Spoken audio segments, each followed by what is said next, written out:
Riwruok jopuonjre mag mbalariany ma Nairobi obogo madhi ng'anyo jumani bang' jatend migawo mar somo Julius Migos Ogamba daro jokanyo 4 mag kuku mar riwruok mbalarianyno man kod jokanyo 7 ndalo matin kende bang' kuku mar mbalarianyno ikore mar bet kod bura mar yango ni en ng'a mabiro bedo jalup chancellor mar mbalarianyno e giko madweni.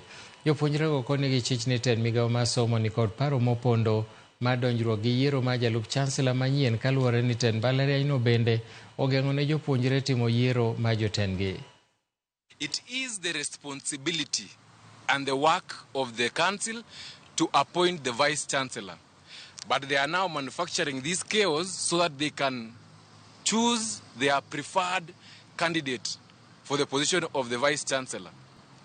The next thing they are going to do is to bring council members who are their sycophants in order to appoint the vice chancellor of their choice.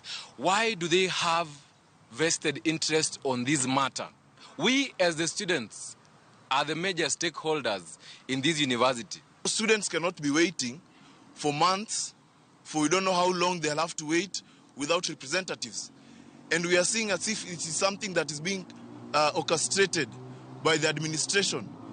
They want there to be a gap in student leadership so that they do not have a voice, so that the student leadership, the student union is silent. And we are seeing whatever they are doing.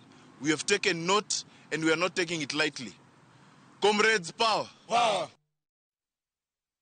Jodak ma ward ma Angurai East